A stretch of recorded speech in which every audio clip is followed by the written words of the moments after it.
우리 사람이라고 하는 존재가 본성이 드러날 때가 있습니다. 그때가 언제냐면은 극한 상황과 시련이 찾아오게 되면 그 사람의 최근에 아주 점잖았던 그런 모습은 볼 수 없고 최악의 모습을 볼 수가 있습니다. 여러분 그렇지 않습니까? 아주 극한 상황이 오게 되면은 자신의 본성이 다 드러나게 되는 것이죠.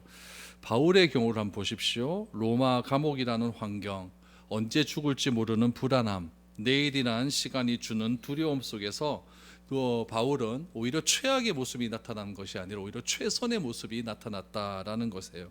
그래서 믿음의 아들인 디모데를 향해서 바울의 사랑과 바울의 신뢰함을 디모데에게 밝히 보여줬다라는 것을 알게 됩니다.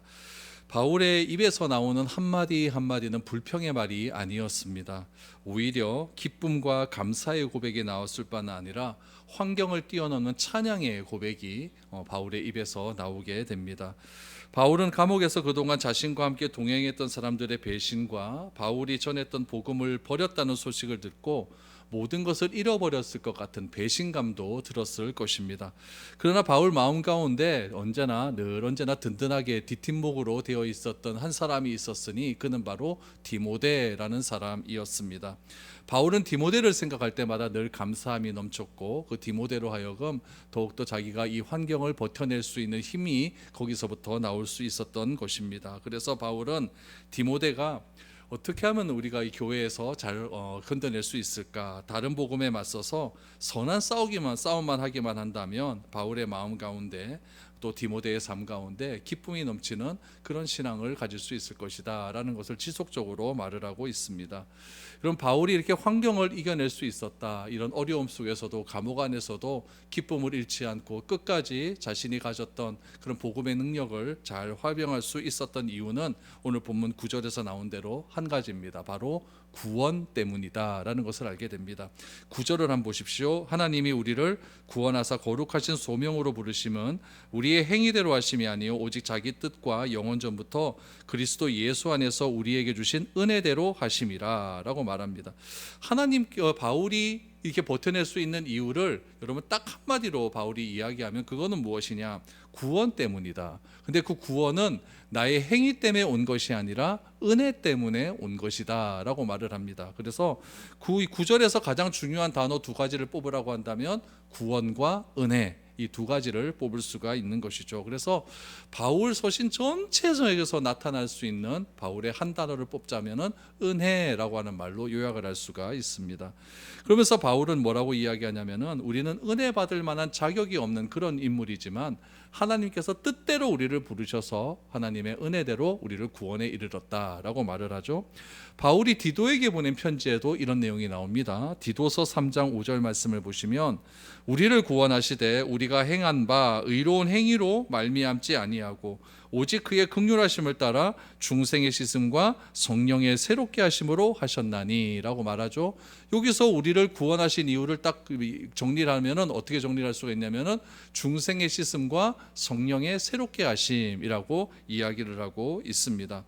그러므로 구원받을 만한 자격의 조건은 내가 죄인이라고 사실을 고백하는 것, 거기서부터 하나님께서 우리를 깨롭게 씻어주시는 것과 성령의 새롭게 하심으로 우리가 구원을 얻게 되었다라는 것을 강조하고 있는 것이죠. 이런 것들을 바울은 은혜라고 이야기를 합니다. 그러나 우리가 추구하는 은혜는 무엇이냐면은 내 입맛에 맞는 은혜를 추구하죠. 나에게 찾아오는 행복과 안락함이 가져다주는 은혜를 우리는 날마다 원하고 있습니다. 또한 은혜를 받는 시기와 방법도 하나님의 뜻이 아니라 다 내 방법과 내 때를 하나님께 요구하지 않습니까?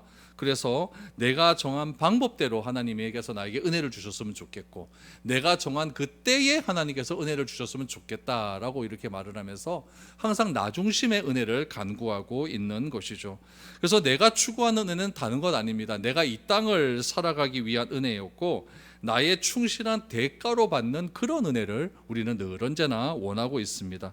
그런데 바울이 말하는 은혜는 우리가 추구하는 은혜와는 좀 달라요. 바울은 은혜에 관련해서는 어떠한 권리도 거부를 합니다. 하나님 내가 이만큼 했으니까 나에게 이만큼 주셔야 되지 않습니까?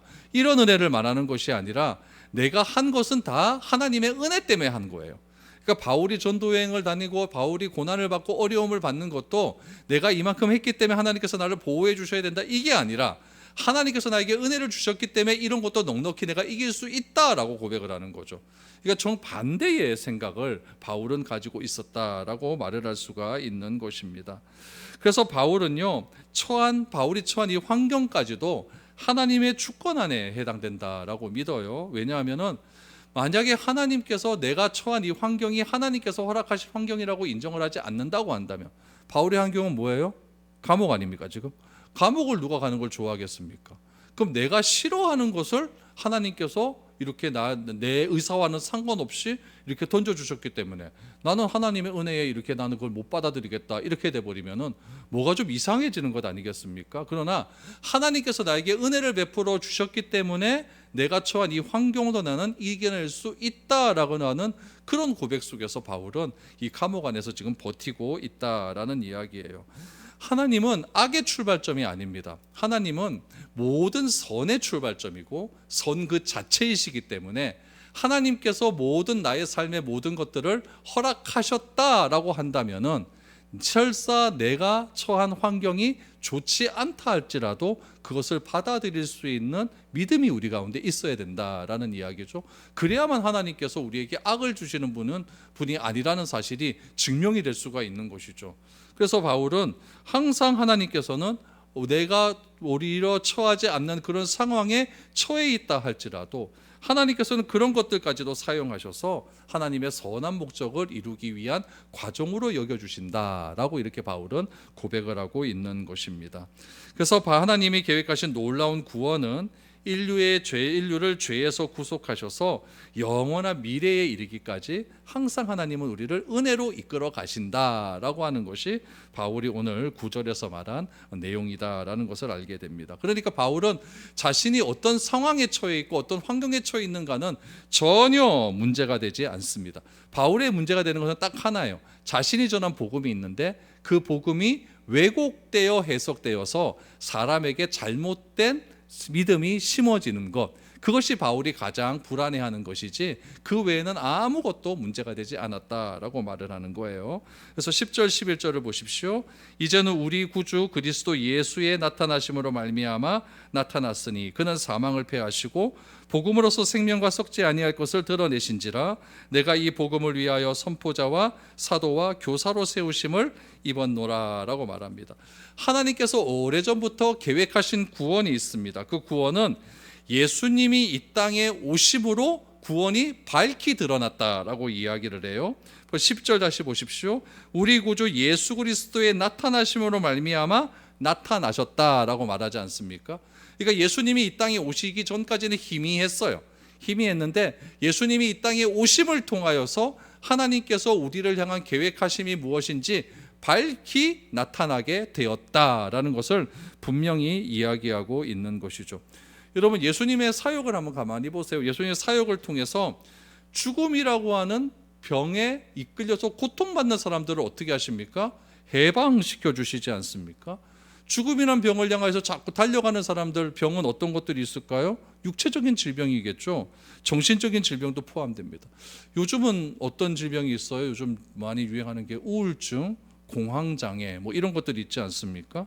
성경에 보면은 죽음에 이르는 병에 걸려 고통받는 많은 사람을 주님께서 회복시키지 않습니까? 그래서 예수님은 복음을 가지고 오늘 10절 11절에 나타난 대로 뭐라 하냐면 생명과 썩지 아니하시는 것으로 드러내었다.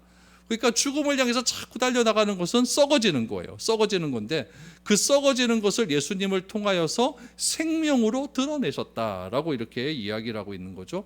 그 생명으로 드러내신 그 사건이 무슨 사건이다? 구원의 사건이다. 그 구원을 경험한 사람은 다 은혜를 받은 사람이다 라고 바울은 이야기하고 있는 것이죠.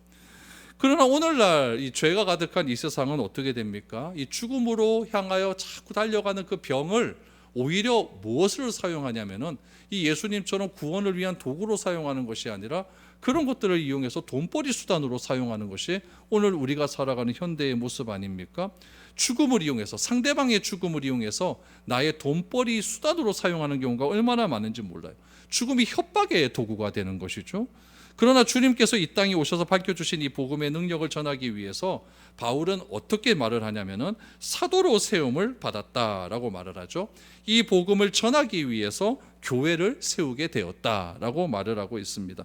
특별히 바울은 자신이 사도가 된 것을 뭐라고 이야기하냐면은 내가 나 자신을 이끌어서 내가 사도로 세웠다라고 말하지 않고 세움을 받았다라고 이야기를 해요. 그렇죠? 수동적으로 이야기하지 않습니까?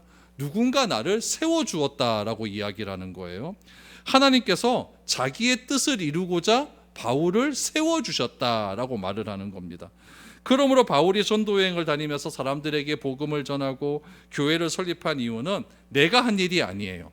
하나님께서 자기를 세워주신 목적이 무엇이다? 복음을 전하고 교회를 세우는 일이었기 때문에 나는 그것을 분명히 믿었기 때문에 나는 그걸 열심히 나는 했을 뿐이다 라고 바울은 이야기하고 있는 것이죠. 이 일을 위해서 바울은 세 가지를 강조합니다. 첫 번째는 선포자, 두 번째는 사도, 세 번째 교사, 이걸 이야기해요. 근데 선포자, 사도, 교사가요 교회에서 나온 말이 아니에요. 다 언제 나온 말이었냐면은 로마 황제와 관련된 말이에요. 그러니까 선포자라고 하는 말은 무슨 말이냐면요, 전령이라고 하는 말과 의미가 있어요. 전령. 그러니까 제가 군대에 있을 때 군대 대대에서 어떤 서류가 있지 않습니까? 그 서류를 다음 대대로 이렇게 전해주는 사람을 전령 간다라고 이야기를 하거든요. 제가 그런 걸 좀 했습니다. 그래서 전령이라는 건 아닌데 이 전령은 우편 배달부와 같은 거예요. 상급 부대에서 받은 것들을 다른 부대로 이렇게 전달하는 그런 사람이라는 얘기죠. 당시 헬라 사회에서는요, 그러니까 로마 사회였죠. 이 로마 사회에는 정치와 종교가 분리될 수가 없었어요.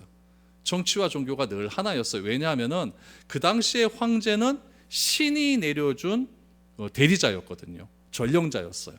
그러니까 그 당시에도 로마 황제는 어떻게 생각을 했냐면 성육신 됐다라고 생각을 하거든요. 신이 이 땅에 내려주신 거예요. 그 내려주신 신이 인간의 모습을 입고 와서 세운 사람이 누구다? 황제다라는 거예요. 그러니까 그런 개념들이 우리 교회에서 성경에도 그대로 전달이 되죠. 그렇죠? 성육신 개념이 그런 데서 나오게 되었거든요. 그러니까 신이 우리를 위하여서, 우리를 통치하기 위하여서 사람 하나를 보내주셨는데 그분이 누구다? 황제다. 그 황제가 무슨 몸을 입고 온 거예요? 인간의 몸을 입고 온 거예요. 그러니까 그 황제도 어떻게 보면은 신의 전령자라는 이야기죠. 그렇게 이해를 하시면 좋습니다. 그래서 이 정치와 종교가 절대 분리될 수 없는 그런 사회 속에서 외교 사절단, 우리는 요즘 말로 하면 이제 외교관들이라는 얘기죠. 이 외교관은요, 로마와 로마 교회가 믿는 신들로부터 철저하게 보호를 받는 것으로 간주가 되어 있어요. 그러니까 로마 황제도 로마가 믿는 신으로부터 뭘 받을 수 있는 거예요? 보호를 받는 거죠. 그런 의미에서 바울이 자신을 무엇이라고 이야기하냐면은 선포자라고 이야기하는 거예요.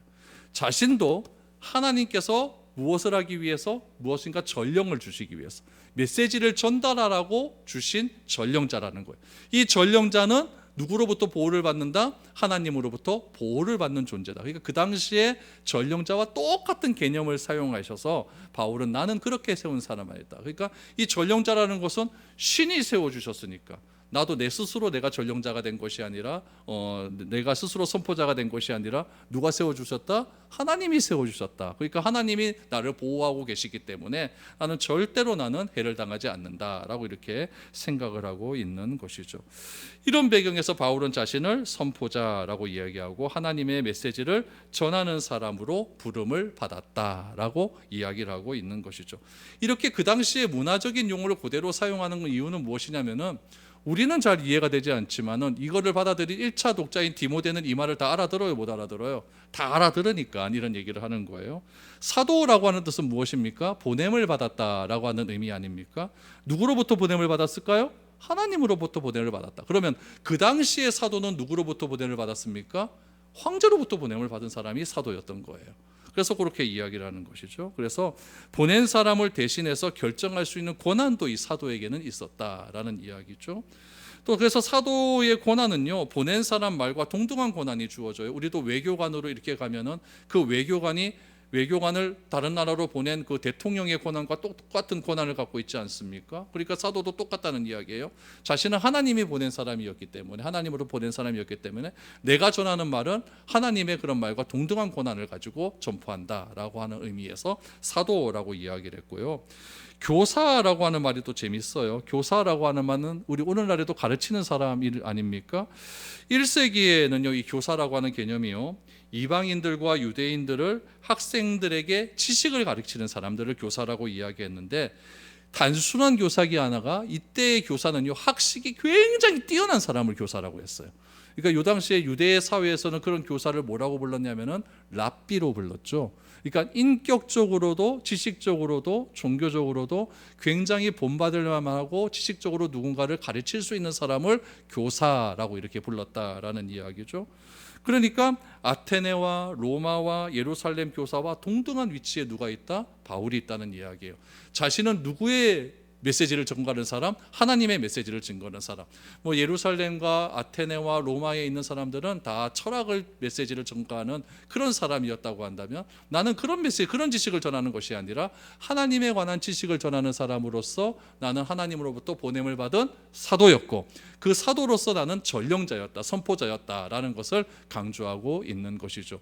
그렇기 때문에 자기는 열심히 다니면서 복음을 전할 수밖에 없었고 교회를 세울 수밖에 없었다. 자신은 이 목적을 위해서 하나님께서 나를 이렇게 세워주신 것이다 라는 분명한 자기의 정체성을 가지고 있는 사람이었다라는 이야기죠. 그러니까 바울 자신이 선포자, 사도, 교사로 칭할 수 있었던 이유는 자신이 전하는 메시지에 대한 분명한 확신이 있었기 때문에 그래요. 이 메시지에 대한 확신이 없으면 이렇게 말 뭐합니다. 말 뭐하죠. 나는 분명하게 나는 예수를 통하여서 나는 구원받는다, 은혜를 받는다, 이 확신이 있었기 때문에 이런 말을 할 수가 있는 것이죠. 그래서 12절에 이런 고백이 나와요. 이로 말미암아 내가 또 이 고난을 받되 부끄러워하지 아니함은 내가 믿는 자를 내가 알고 또한 내가 의탁한 것을 그날까지 그가 능히 지키실 줄을 확신하노라 라고 말해요. 여러분 8절 말씀 한번 보세요. 8절에 보면은 부끄러워하지 말라라고 하거든요. 부끄러워하지 말라, 내가 갇힌 것을 부끄러워하지 말아라 이렇게 얘기하죠. 그런데 오늘 12절 말씀에 보면은 이제는 뭐라고 얘기하지 말합니까? 부끄러워하지 않는다라고 이야기해요. 그러니까 내가 무언가에 대해서 부끄러워한다는 것은 그 대상에 대한 확신이 없을 때 부끄럽습니다. 그러나 바울은 대상에 대한, 믿음의 대상에 대한 확신이 있는 거예요. 믿음의 대상이 누구죠? 하나님. 하나님에 대한 확신이 있는 거죠. 어떤 확신일까요? 나는 하나님으로부터 보냄을 받은 사람이었다. 보냄을 받았다. 무엇을 때문에 보냄을 받았다? 하나님이 전하는 메시지를 전하라고 보낸 사람이다. 이거에 대한 확신이 있었기 때문에 그 확신을 가지고 내가 고난받는 건 난 부끄럽지 않다는 이야기예요. 부끄럽지 않다라는 이야기죠. 그래서 내가 믿는 자를 내가 알고, 내가 믿는 자 누굽니까? 하나님이지 않습니까? 하나님을 내가 너무나 잘 알고 있다. 또 내가 의탁한 것을 그날까지 그가 능히 지키신 줄을 확신하고 있다라고 이야기를 하고 있는 거죠. 그럼 다른 사람들은 어떻게 이야기할까요? 너네 믿음의 대상은 너를 지키지도 보호하지도 못하는 그런 대상이 아니냐, 이렇게 생각할 수 있을 것 아닙니까? 바울은 감옥에 있으니까 바울 그 하나님을 위해서 그렇게 열심히 일하다 감옥까지 갇혔으면은 바울이 그렇게 의지하고 부끄러워하지 않는 그 믿음의 대상이 너를 지키지 못하는 건 아니겠느냐, 이렇게 말할 수도 있어요. 그러나 바울은 틀림없이 나를 지켜 주실 것이다 라고 하는 확신이 있었기 때문에 그런 비난의 소리에 바울은 부끄러워할 수가 없는 것이죠. 그래서 로마서 8장 35절에 보면은 바울은 이렇게 고백을 해요. 누가 우리를 그리스도의 사랑에서 끊으리요? 환난이나 곤고나 박해나 기근이나 적신이나 위협이나 칼이랴. 그러니까 바울은 환난이나 박해 등 어떤 것도 내가 그리스도를 사랑하는 그 마음에서 절대로 끊을 수가 없다. 여러분 이 정도 사랑이면 부끄러울 수가 없죠. 그러니까 이런 확신 가운데서 바울은 살아왔기 때문에 바울은 복음을 전하는 것 자체를 부끄러워하지 않았다라고 말을 하고 있는 것입니다. 저는 우리들 가운데도 이런 부끄러움이 사라질 수 있기를 바랍니다. 여러분 예수 믿는 거 부끄럽다고 한다면 여러분 이 자리에 앉아 있을 필요가 없습니다. 뭐 그래 부끄러운 예수를 여러분 여기 믿는다고 이렇게 앉아서 이렇게 시간 보내면서 이렇게 있을 수가 있겠습니까? 그러나 우리가 예수를 믿는 것 자체가 부끄러우지 않기 때문에 우리가 항상 주님 안에서 신앙생활을 하고 있는 거예요. 그래서 바울은 최종적으로 이런 이야기를 하죠. 13절 14절 보니까 너는 그리스도 예수 안에 있는 믿음과 사랑으로서 내게 들은 바 바른 말을 본받아 지키고 우리 안에 거하시는 성령으로 말미암아 내게 부탁한 아름다운 것들을 지키라라고 말을 합니다. 그러니까 바울이 디모데에게 하고 싶은 말은 뭡니까? 잘 지켜라는 얘기예요. 뭘 지켜라? 복음을 잘 지켜라. 그 복음을 아름다운 것, 바울이 부탁한 아름다운 것들을 잘 지켰으면 좋겠다라고 이야기를 하고 있습니다. 그럼 그 지킬 수 있는 방법은 무엇일까요? 14절에 보니까 우리 안에 거하시는 성령으로 말미암아. 그러니까 내가 복음을 지킬 수 있는 것은 내 능력으로 지킬 수 있는 것이 아니라는 이야기예요. 하나님의 도우심에 따라서 내가 신앙을 지킬 수가 있는 것이지, 하나님의 도우심이 사라져버리면 내 믿음도 사라질 수밖에 없다라는 겁니다. 그러므로 여러분들이 평생 예수를 믿고 이렇게 신앙생활할 수 있는 것은 누구의 도우심? 하나님, 성령님의 도우심이 있었기 때문에 내가 이렇게 내 믿음을 지킬 수 있었다라는 것에 감사할 수 있기를 바랍니다. 이렇게 하나님의 도우심으로 말미암아 신앙을 지키고 고난과 어려움 가운데서도 끝까지 바울은 최선의 모습을 보였습니다. 그리고는 1절을 마무리하면서 몇몇 사람들의 이야기를 합니다. 15절 말씀 보세요. 아시아에 있는 모든 사람이 나를 버린 이 일을 내가 아나니 그 중에는 부겔로와 호모게네도 있느니라 라고 말합니다. 여러분, 여기서 먼저 바울을 떠난 사람들에 대한 이야기를 하는데, 여러분, 아시아라고 하는, 여기서 말하는 아시아는 우리나라가 있는 아시아가 아닙니다. 여기서 말하는 아시아는 터키예요. 지금 티르키예 그쪽 지역을 아시아라고 이야기를 해요. 그 아시아의 터키의 가장 중심 도시가 어디였냐면 에베소예요. 그러니까 아시아의 수도가 에베소라는 이야기. 이 에베소에 누가 있어요? 디모데가 있지 않습니까? 그래서 바울은 이야기해요. 에베소에 있는 사람 중에 누가 있냐? 부겔로와 호모게네라는 사람이 있다. 이 사람들은 어떤 사람이었어요? 바울을 떠난 사람이었다라고 이야기를 하죠. 부겔로라고 하는 이름의 뜻이 여러분 재미있어요. 도망자라는 뜻, 도망자. 태어날 때부터 도망자입니다. 부겔로. 더 재밌는 것은 호모게네예요. 호모게네. 호모게네라는 뜻은 뭐냐면은 헤르메스 산에서 태어난 사람. 헤르메스라고 하는 신이 있거든요. 명품백이 아니라 헤르메스라고 하는 신이 있는데 그 헤르메스 신에게서 태어난 사람. 그 사람이 무슨 뭐냐면은 이 호모게네라고 하는 뜻이에요. 이 두 사람이 바울을 떠났다라고 하는 얘기죠. 근데 참 재밌는 사실은 무엇이냐면은 디모데가 이 두 사람이 왜 떠났는지 안다는 이야기예요. 15절 다시 보시면 모든 사람이 나를 버린 일이 내가 안 하니 그랬잖아요. 그렇죠? 그러니까 우리는 이 두 사람이 왜 떠났는지 모릅니다. 바울이 안 밝혔으니까. 그러니까 둘 사이에 일이 있으니까, 둘 사이에 서로 아는 일이 있으니까 구체적으로 안 쓴 거예요. 제3자에게 썼다면은 다 썼겠죠. 그러나 둘 사이에 있는 일이니까 안 썼다. 그러니까 이걸 가지고 굳이 왜 떠났을까? 이거 뭐 생각할 필요는 없습니다. 아무튼 떠났습니다. 떠났어요. 이 떠난 건 떠난 거고, 이게 마음이 아픈 거죠, 바울에게 있어서. 그러나 대조적으로 끝까지 바울을 지켰던 사람이 있다는 이야기예요. 그 사람이 누구냐면은 오네시보로라고 하는 사람이에요. 16절 17절 원하건대 주께서 오네시보로의 집에 긍휼을 베푸시옵소서. 그가 나를 자주 격려해주고 내가 사슬에 매인 것을 부끄러워하지 아니하고 로마에 있을 때에 나를 부지런히 찾아와 만났음이라 라고 말해요. 여러분, 오네시보로라고 하는 이름의 뜻은 뭐냐면 유익을 끼치는 사람이에요. 참 다 이름값대로 해요. 그렇죠? 이름값대로 유익을 끼치는 사람. 오네시보로는 어떤 사람이었느냐? 바울이 어떤 사람이었기에 오네시보로 집에 긍휼을 베풀어 주옵소서라고 기도까지 했을까요? 이 사람은요, 보니까 17절 말씀에 보니까 나를 부지런히 찾아와 만났다. 무슨 말일까요? 면회 자주 왔다는 얘기예요. 면회 자주 왔다. 바울이 지금 감옥 안에 있었는데 면회 찾아오는 거 얼마나 반갑겠습니까? 그러니까 면회를 자주 왔다라고 말하면서 바울이 오네시모로에게 특별히 감사했던 건 무엇이냐면은 자주 나를 격려해 주었다. 그러니까 여러분, 바울도 사람이에요. 바울이라고 힘 안 들겠습니까? 바울도 힘들고 어렵고 그 환경이 어려울 때 여러분, 자기가 복음을 전해서 예수 믿었던 그 사람이 와서 격려해 주는 거예요. 그 격려 한마디에 바울이 힘이 난다는 것 아닙니까? 저도 격려가 필요합니다. 그러니까 여러분, 이 격려 한마디에 바울이 힘이 나는 거예요. 힘이 나고 내가 사슬에 매인 건 뭘까요? 감옥에 갇힌 거 아니에요? 그 감옥에 갇힌 것을 전혀 부끄러워하지 않았다. 여러분, 내가 존경하고 내가 사랑하는 그 사람이 감옥에 있어서 그러면 내가 얼마나 그 사람하고 나 친했다는 거 안 밝히려고 하는 것 아니겠습니까? 근데 이 오네시보로라고 하는 사람은 진짜 바울을 매일같이 찾아가고 또 격려해주고 자신을 절대 부끄러워하지 않는 그런 사람이었다라는 것을 강조하고 있는 것이죠. 바울을 면회 갈 때 그냥 빈손으로 갔을까요? 영치금 넣어줬을 거 아닙니까? 그렇죠? 영치금도 넣어주고 물자를 제공한 일, 여러분 이런 건 다 목숨 걸고 한 일이거든요. 그냥 한 일이 아니에요. 그럼에도 불구하고 두려워하지 않고 바울에 갇힌 바울을 부끄러워하지 않았다. 얼마나 끝까지 함께하는 사람들의 이 관계가 정말 아름다운 관계일까요? 외로움과 소외감의 감정이 있는 바울을 부지런히 찾아오고 바울이 그걸 견딜 수 있었던 이유는 누구 때문이다? 이 오네시보로 때문이다. 여러분도 그렇잖아요. 하나님께 기도하면 하나님께서 은혜를 베풀어 주시어서 나의 모든 아픔과 슬픔을 갚아주실 것이다. 이렇게 하지만은 하나님은 안 비잖아요. 안 보여요. 그래서 어쩔 때는요, 어떤 사람이 찾아와서 손 한 번 잡아주는 게 더 큰 위로가 될 수가 있어요. 저는 그 손 한 번 잡아주는 사람이 하나님이 보낸 사람이라고 저는 믿고 있습니다. 그러니까 하나님께서 그렇게 보이는 사람을 통해서 하나님께서 나를 지키시고 있다라는 것을 그렇게 기억하고 있는 거예요.